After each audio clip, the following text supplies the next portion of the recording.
పెద్ద పెద్ద మ్యాచెస్ లో కూడా స్టేడియం లో ఇలా సీట్లు ఖాళీగా ఉంటాయి. ఇది ఆడియన్స్ రాకపోవడం వల్ల మిగిలిన సీట్లు కావు. వీటిని కావాలనే స్టేడియం మేనేజ్మెంట్ ఖాళీగా వదిలేస్తుంది. దీనికి ముఖ్యంగా 2 రీజన్స్ ఉన్నాయి. బ్రాడ్కాస్టింగ్ కెమెరాకి ఎవరు అడ్డు రాకుండా ఇలా ఖాళీగా సీట్లు ఉంచుతారు. రెండో రీజన్ ఏంటంటే సైడ్ స్క్రీన్ దగ్గర సీట్లు ఉన్నా కానీ బ్యాట్స్మెన్ విజన్ కి ఇబ్బంది అవుతుంది కాబట్టి కొన్ని సీట్లు మాత్రమే ఫిల్ చేస్తారు.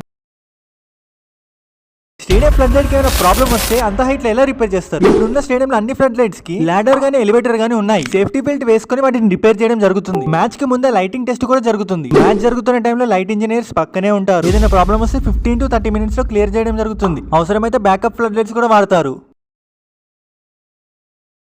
క్రికెట్ స్టేడియంలో ఉన్న బ్లాక్ బటన్ వల్ల యూస్ అయింది. ఈ బటన్ నొక్కితే స్టేడియంలో ఉన్న ఫ్లడ్ లైట్స్ అన్ని ఆఫ్ అయిపోతాయి. స్టేడియం మొత్తం చీకటిగా మారిపోతుంది. ఎవరైనా ప్లేయర్స్ గానీ విఐపీస్ గానీ హాని చేద్దాం అనుకుంటే ఈ బటన్ నొక్కుతారు. ఒక్కసారి చీకటి అవడం వల్ల ఎవరికి ఏమీ కనిపించదు. సెక్యూరిటీ వాళ్ళు నైట్ టైం గ్లాసెస్ వేసుకొని ప్లేయర్స్ ని అండ్ విఐపీస్ ని సేఫ్ ప్లేస్ కి తీసుకెళ్తారు.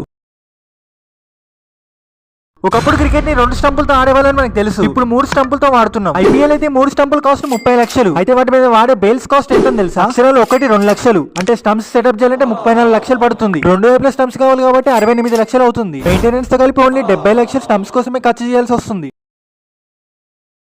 ఓవర్ కి 6 బాల్స్ ఎందుకు ఉంటాయి? స్టార్టింగ్ లో ఓవర్ 4 బాల్స్ మాత్రమే ఉండేది. దానివల్ల గేమ్ ఫాస్ట్ గా అయిపోతుందని దాన్ని 8 బాల్స్ కి కన్వర్ట్ చేశారు. వేడిగా ఉన్నప్పుడు 8 బాల్స్ వేయాలంటే చుక్కలు కనిపించేది. Bowler back to back overs వేయాలంటే చాలా కష్టంగా ఉండేది. తర్వాత ఒక ఓవర్ 6 బాల్స్ అనుకున్నప్పుడు మంచి రిజల్ట్స్ వచ్చాయి. ఏ క్లైమేట్ కండిషన్ అయినా కరెక్ట్ గా సెట్ అయ్యి అప్పటి నుంచి ఒక ఓవర్ కి 6 బాల్స్ అనుకున్నారు.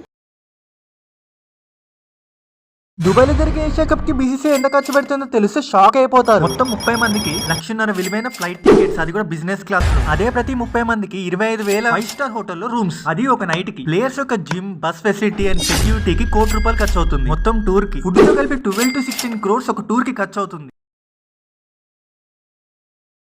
స్టేడియంలో మ్యాచ్ జరుగుతున్నప్పుడు మీకు బాల్ తాకితే ఏమవుతుంది? ఆ మ్యాచ్ కోసం కొన్న టికెట్ లో ముందే రాసుంటది. ఇలా బాల్ తాకి మీరు ఇంజురీ అయితే ప్లేయర్స్ గానీ స్టేడియం మేనేజ్మెంట్ గానీ ఎలాంటి సంబంధం లేదు. అదే మీరు స్టేడియం బయట ఉండి బాల్ బయటకు వచ్చి మరి మీకు తగిలినప్పుడు సివియర్ ఇంజురీస్ అయితే కంపెన్సేషన్ ఇవ్వడం జరుగుతుంది. అందుకే ఈసారి స్టేడియంకి వెళ్ళినప్పుడు జాగ్రత్తగా ఉండండి. సబ్స్క్రైబ్ చేసుకోవడం మర్చిపోకండి. స్టేడియంలో ఈ సీట్లు మాత్రం ఎప్పటికీ అమ్మరు. వీటిని లాస్ట్ మినిట్ విఐపీ సీట్స్ అంటారు. వీటిని విఐపీలకి, రాజకీయ నాయకుల కోసం సెపరేట్ గా రిజర్వ్ చేసి ఉంచుతారు. ఒకవేళ వాళ్ళు రాకపోతే మ్యాచ్ మొత్తం ఖాళీగానే ఉంటాయి. ఈ విఐపీ సీట్ లో చాలా స్పెషాలిటీస్ ఉంటాయి. ఏసీతో పాటు 3 సర్వెంట్స్ కూడా ఉంటారు. కానీ విఐపీస్ రాకపోతే అలా ఖాళీగా వదిలేయడం కరెక్టా కదా కామెంట్ చేయండి.